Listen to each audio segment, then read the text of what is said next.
Assalamualaikum warahmatullahi wabarakatuh. Baiklah, kami dari kelompok 2 ingin mempresentasikan hasil diskusi kami mengenai redoks dan elektronia, yang dimana kami beranggotakan 5 orang. Yang pertama Kilatur Rahma Aulia, yang kedua Intan Nirawan, yang ketiga Elida Sofraini, yang keempat Mutiara Sakina, dan kelima Risani Binti Akmal, yaitu saya sendiri. Di sini kami akan membahas 5 topik pembahasan. Yang pertama analisis kurikulum dan analisis silabus, yang kedua analisis materi, yang ketiga analisis konsep, yang keempat peta konsep, dan kelima soal HOTS.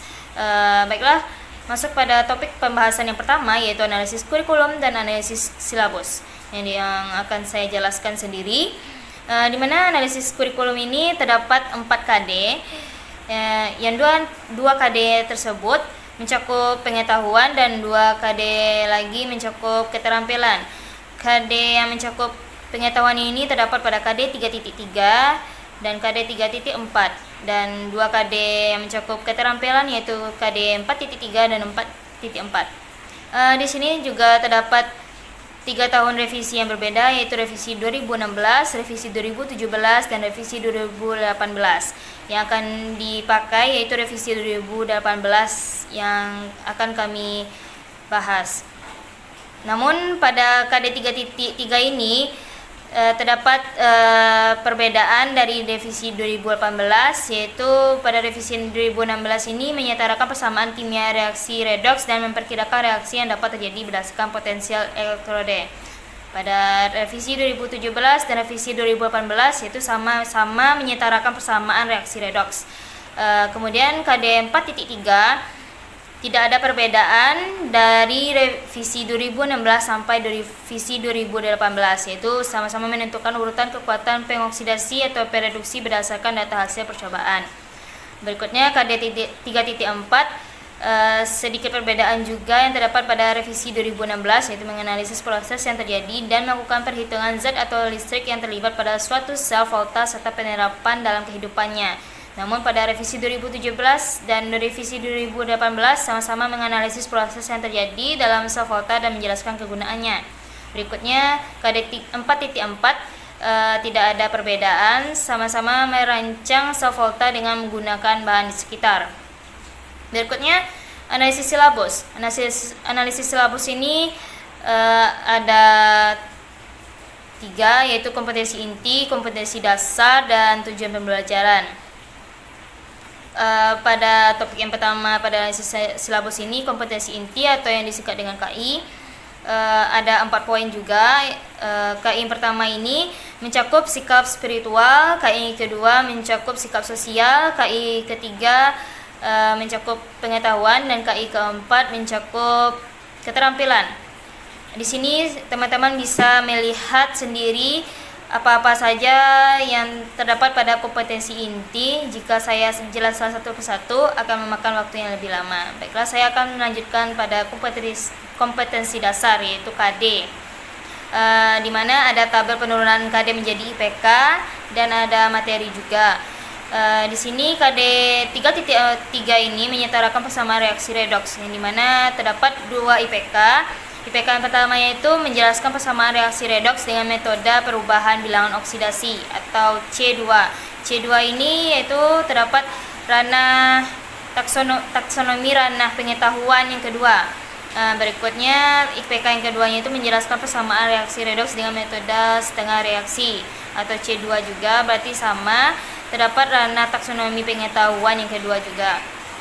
Berikut KD 4.3 menentukan urutan kekuatan pengoksidasi atau pereduksi berdasarkan data hasil percobaan, di mana ada 2 IPK juga. Yang pertama mencoba mengurutkan kekuatan pengoksidasi berdasarkan data hasil percobaan atau KA3. KA3 ini melambangkan ranah taksonomi keterampilan abstrak yang ketiga. Berikutnya IPK yang kedua mencoba mengurutkan kekuatan pereduksi berdasarkan data hasil percobaan atau KA3, sama, terdapat pada ranah taksonomi keterampilan abstrak yang ketiga. Berikutnya KD 3.4 menganalisis proses yang terjadi dalam sel volta dan menjelaskan kegunaannya. Ada 2 IPK juga. Yang pertama menguraikan proses yang terjadi dalam sel volta atau C4 yang terdapat pada ranah taksonomi pengetahuan yang keempat. Kemudian yang kedua IPK-nya menguraikan kegunaan dari sel volta atau C4, terdapat pada ranah taksonomi pengetahuan yang keempat. Berikutnya KD 4.4 yaitu merancang sel volta dengan menggunakan bahan di sekitar. Terdapat satu IPK saja yaitu menciptakan sel volta dengan menggunakan bahan di sekitar, atau KA 6 yaitu terdapat pada ranah taksonomi keterampilan abstrak yang keenam. Selanjutnya materi yang terdapat pada KD dan IPK ini ada 4 poin. Yang pertama reaksi redoks, yang kedua pengoksidasi, yang ketiga pereduksi, dan yang keempat sel volta. Baiklah, selanjutnya tujuan pembelajaran.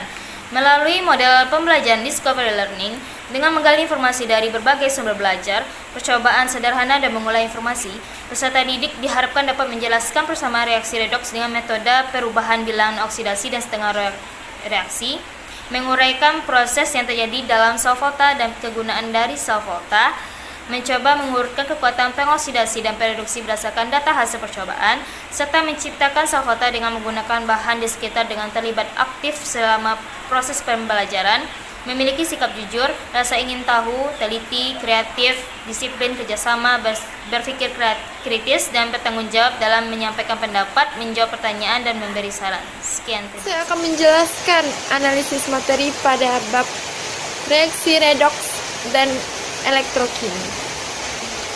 Pada analisis materi itu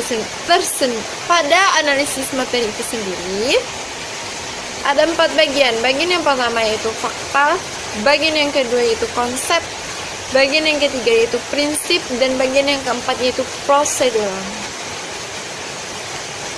Nah, sekarang kita masuk ke fakta, yang mana itu reaksi spontan, yaitu delta G-nya kecil dari 0. Pada konsep, reaksi redoks adalah reaksi yang menunjukkan pengikatan dan pelepasan oksigen, transfer elektron, dan perubahan bilangan oksidasi. Pada prinsip, metode setengah reaksi yaitu menyetarakan jumlah elektron pada keduanya dengan setengah reaksi. Yang keempat yaitu prosedural.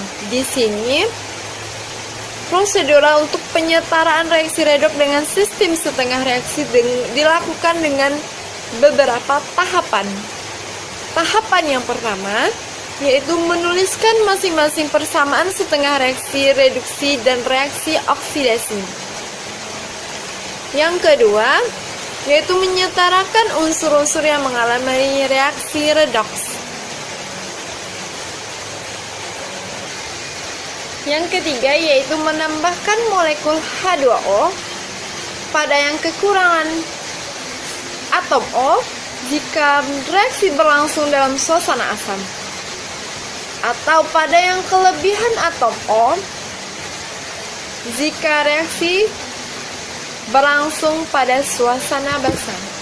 Yang keempat menyetarakan atom hidrogen dengan ion H+ jika suasana asam, atau dengan ion OH- jika suasana basah. Yang kelima yaitu menyetarakan muatan dengan menambahkan elektron di sebelah kanan dan di sebelah kiri. Yang keenam menjumlahkan kedua persamaan setengah reaksi dengan menyamakan elektronnya. Untuk fakta reaksi non-spontan yaitu delta G-nya kecil dari 0. Untuk konsep, reduksi adalah proses penangkapan elektron atau pengurangan atau penurunan bilangan oksidasi. Untuk prinsip, Bilox menunjukkan besar muatan yang dimiliki ion atau atom dalam suatu unsur atau senyawa menurut aturan tertentu. Untuk selanjutnya, teman-teman bisa melihat dari file yang telah dikirimkan dari kelompok kami. Jika dibacakan keseluruhannya atau dijelaskan keseluruhannya, dapat memakan waktu cukup lama. Dan saya kembalikan kepada moderator. Perkenalkan, nama saya Intan Irahwan. Saya akan menjelaskan tentang analisis konsep. Baiklah, masuk kepada analisis konsep yang pertama. Label konsepnya ada reaksi redoks. Jenis konsepnya adalah konsep berdasarkan prinsip. Definisi konsepnya yaitu reaksi redoks adalah reaksi yang menunjukkan peristiwa pengikatan dan pelepasan oksigen, transfer elektron, dan perubahan bilangan Bilox. Di mana pengertian ini dikutip dari buku Pak Syukri tahun 1999. Masuk pada atribut. Atribut kritisnya ada reaksi reduksi, reaksi oksidasi, peristiwa pengikatan dan pelepasan oksigen, transfer elektron, dan perubahan bilangan oksidasi. Masuk pada atribut variabelnya adalah jenis zat. Selanjutnya masuk pada kedudukan. Pada subordinatnya ada reduksi oksidasi, koordinatnya itu tidak ada, dan superordinatnya adalah reaksi kimia. Contohnya Zn ditambah Cu2+ menghasilkan Zn2+ ditambah Cu. Sedangkan non contohnya adalah HCl ditambah NaOH menghasilkan NaCl tambah H2O. Masuk ke label konsep yang kedua adalah setengah reaksi. Jenis konsepnya adalah konsep berdasarkan prinsip. Definisi konsepnya adalah setengah reaksi, yaitu menyetarakan jumlah elektron pada kedua setengah reaksi. Di mana pengertian tersebut dikutip dari buku Michael Purba tahun 2006.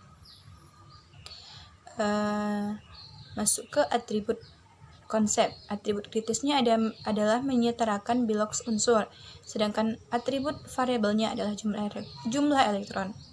Kedudukan konsep pada subordinatnya ada bilangan oksidasi, pada koordinatnya tidak ada, dan pada subordinatnya adalah reaksi redoks. Masuk ke label konsep yang ketiga, di mana itu ialah bilangan oksidasi. Jenis konsepnya adalah konsep berdasarkan prinsip.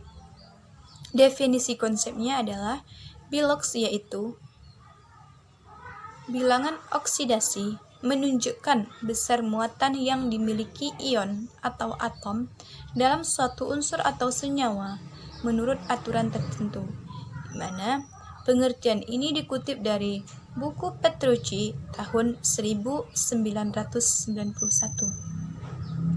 Atribut kritisnya ada muatan pada atom, ion, unsur, senyawa. Atribut variabelnya ada jenis zat dan besar muatan. Pada subordinatnya itu tidak ada. Pada koordinatnya muatan resmi, dan pada superordinatnya ada reaksi reduksi oksidasi. Contohnya Bilox H dalam HNO3 adalah +1, dan non contohnya adalah Bilox H adalah 2. Lanjut ke label konsep yang selanjutnya itu elektrokimia, di mana jenis konsepnya adalah konsep berdasarkan prinsip. Definisi konsepnya yaitu serangkaian pemisahan muatan yang terjadi di dalam media cair atau larutan. Definisi ini dikutip dari Brady tahun 1999. Masuk ke atribut kritisnya yaitu pemisahan muatan media larutan, sedangkan atribut variabelnya adalah jenis larutan. Pada bagian subordinatnya ada sel elektrokimia, dan pada koordinatnya ada elektrolisis, sedangkan pada superordinatnya itu tidak ada. Lanjut ke sel elektrokimia. Jenis konsepnya yaitu konsep berdasarkan contoh konkret, di mana definisinya adalah suatu sel yang menghasilkan bentuk transfer energi kimia menjadi energi listrik atau sebaliknya yang melibatkan elektron sehingga terjadi interaksi antara redoks dan arus listrik, di mana atribut kritisnya yaitu energi kimia, energi listrik, dan muatan ion serta elektroda. Sedangkan atribut variabelnya yaitu jenis sel, jenis elektroda, dan kuat lemahnya arus listrik. Kemudian masuk ke kedudukan konsep. Pada bagian subordinatnya ada sel volta, pada koordinatnya ada sel elektrolisis, dan pada superordinatnya ada elektrokimia. Sedangkan contohnya adalah baterai kering, baterai litium, baterai merkuri, dan non contohnya yaitu bola lampu. Untuk lebih lanjutnya, dapat teman-teman baca pada file yang telah kami kirimkan ke dalam grup. Mungkin cukup sekian yang bisa saya jelaskan. Terima kasih. Bismillahirrahmanirrahim. Assalamualaikum warahmatullahi wabarakatuh. Baiklah, di sini saya akan menjelaskan sedikit peta konsep dari elektrokimia. Elektrokimia mencakup dua sel, yaitu sel elektrokimia dan sel elektrolisis, di mana di dalam sel elektrokimia ini terdapat sel volta, yang pada sel volta ini akan terjadi korosi, yang terdiri dari dua elektroda, yaitu katoda dan anoda, di mana katoda bermuatan positif dan anoda bermuatan negatif. Nah, pada sel volta ini dia akan menghasilkan potensial sel, di mana potensial sel ini bergantung pada potensial elektroda. Nah, pada sel volta ini juga terdapat dua sel, yaitu sel primer dan sel sekunder. Sedangkan pada sel elektrolisis dia mengikuti hukum Faraday, di mana di dalam sel elektrolisis ini juga terdapat elektroda. Nah, untuk lebih jelasnya, teman-teman dapat melihat peta konsep pada Word yang telah kami sajikan. Sekian dan terima kasih. Selanjutnya saya akan menjelaskan tentang pembahasan dari soal yang telah kami buat. Soal yang telah kami buat itu tuh berdasarkan IPK yang telah kami buat juga. IPK yang pertama yaitu menjelaskan persamaan reaksi redoks dengan metode perubahan bilangan oksidasi. Soalnya terdiri dari dua tiap IPK. Yang pertama yaitu MnO4- ditambah C2O42- menghasilkan Mn2+ ditambah CO2 dalam suasana asam. Langkah pertama yaitu dari setiap senyawa yang terlibat dalam reaksi tersebut, tentukan dulu bilog setiap unsur-unsurnya. Lalu setelah ditentukan, nampak terlihat mana yang mengalami proses reduksi, mana yang mengalami proses oksidasi. Setelah itu, dari semua reaksi tersebut itu setarakan atom O dengan menambahkan H2O. Dalam suasana asam, maka atom H2O itu diletakkan di tempat yang kekurangan asam. Dalam suasana basah, H2O ditempatkan di tempat kelebihan atom O. Lalu setarakan atom H dengan menambahkan H+ di sisi berlawanannya. Kalau dalam suasana basah menambahkan OH- di sisi berlawanannya. Setelah itu setarakan reaksi kembali. Pada soal yang mengalami reduksi adalah MnO4- menghasilkan Mn2+, dan mengalami oksidasi yaitu C2O42- menghasilkan CO2. Sehingga di sini dapat disetarakan reaksi yang menjadi 2 MnO4- ditambah 5 C2O42- ditambah 16 H+ menghasilkan 2 Mn2+ ditambah 10 CO2 ditambah 8 H2O. Selanjutnya yaitu reaksi soal yang kedua yaitu Cl2 ditambah IO3- menghasilkan Cl- ditambah IO4- dalam suasana basah. Sama seperti soal yang pertama caranya, yaitu tapi ini dalam suasana basah. Setelah menentukan proses reduksi sama proses oksidasinya, menyetarakan atom O dengan menambahkan H2O berada di tempat kelebihan atom O, dan menyetarakan atom H dengan menambahkan OH- di sisi sebelahnya, sehingga dapat dihasilkan hasilnya yaitu 2 OH- ditambah Cl2 tambah IO3- menghasilkan 2 Cl- ditambah IO4- ditambah H2O. Selanjutnya yaitu IPK 3.3.2 menjelaskan persamaan reaksi redoks dengan metode setengah reaksi. Cara dengan setengah reaksi ini berbeda dengan metode perubahan bilog, tetapi maksudnya tuh sama, yaitu sama-sama menyetarakan dari persamaan reaksi redoks tersebut. Langkah yang pertama yaitu dari semua senyawa yang terlibat dalam reaksi redoks tersebut, tentukan bilog pada unsur-unsur tersebut. Setelah itu dapat diketahui mana yang mengalami reaksi reduksi dan mana mengalami oksidasi. Lalu dibuat setengah reaksi seperti pada slide yang oksidasi, yaitu CuS menghasilkan Cu+ ditambah atom sulfur. Karena itu baru setarakan reaksi dengan cara menambahkan elektron.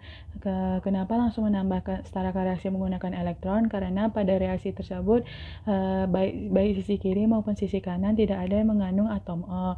Lalu pada reaksi reduksi yaitu NO3- menghasilkan NO.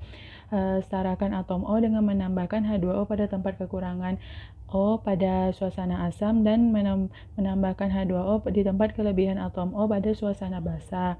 Dalam suasana asam ini maka berada pada sebelah kanan yaitu ditambah H2O-nya. Lalu sebelah kirinya setarakan atom H dengan menambahkan H+. Setelah itu penyetaraan muatan dengan reaksi oksidasi dikali 3 dan reaksi reduksi dikali 1. Lalu penyetaraan elektron-elektronnya saling dicoret karena sama-sama 3 elektron, maka menghasilkan 3 CuS ditambah NO3- ditambah 4H+, menghasilkan 3 Cu+ ditambah 3S ditambah NO ditambah 2H2O. Selanjutnya yaitu dalam suasana basah. Selanjutnya yaitu soal dalam suasana basah yaitu Zn ditambah NO3- menghasilkan ZnO2 ditambah NH3. Sama caranya dengan cara setengah reaksi pada soal suasana asam, tetapi perbedaannya itu terletak pada penyetaraan atom O dengan menambahkan H2O berada di tempat di kelebihan atom O dan penyetaraan atom H dengan menambahkan atom OH-. Pada soal dapat diketahui reaksi oksidasinya yaitu 4Zn menghasilkan reaksi oksidasinya yaitu Zn menghasilkan ZnO2 2-.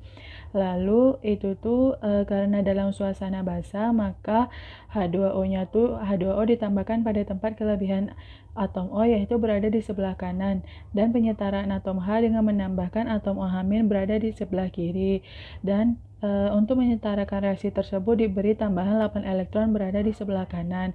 Selanjutnya yaitu pada reaksi reduksi yaitu NO3- ditambah NH3.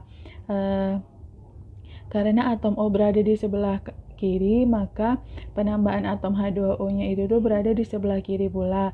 Karena dalam suasana basah penambahan H2O itu berada pada tempat kelebihan atom O.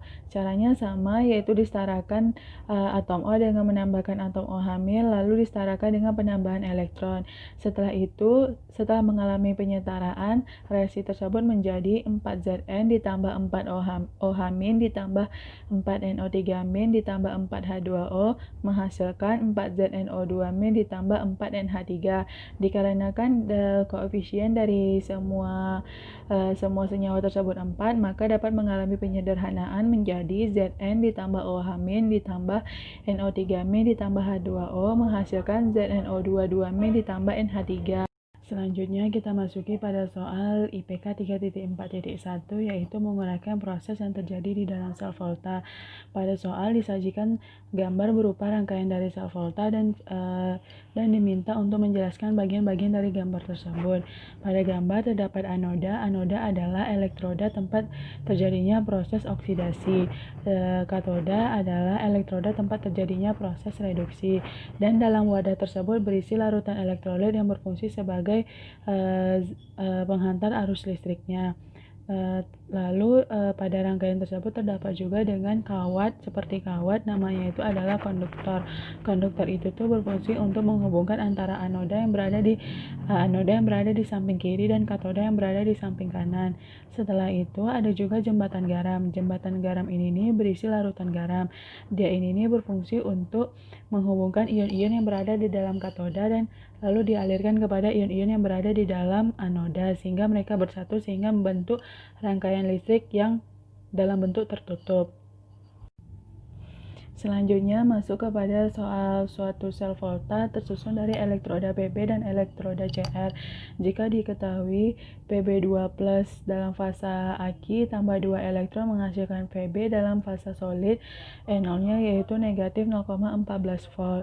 Yang kedua, Cr3+ dalam fasa aki ditambah 3 elektron menghasilkan Cr-, E0-nya yaitu min 0,74 volt. Yang pertama yaitu tentukan anoda dan katodanya. Cara mudah dalam menentukan anoda, katoda, dan anoda dan katodanya yaitu dilihat dari E0-nya. Kalau anodanya yaitu Cr dan katodanya Pb. Biasanya anoda itu mempunyai E0 yang kecil, sedangkan katoda itu mempunyai E0 yang besar. Yang kedua yaitu tuliskan reaksi yang terjadi di anoda dan katoda. Di anoda itu terjadi proses oksidasi dan katoda itu terjadi proses reduksi. Jadi anodanya berupa 2Cr menghasilkan 2Cr3+ ditambah 6 elektron.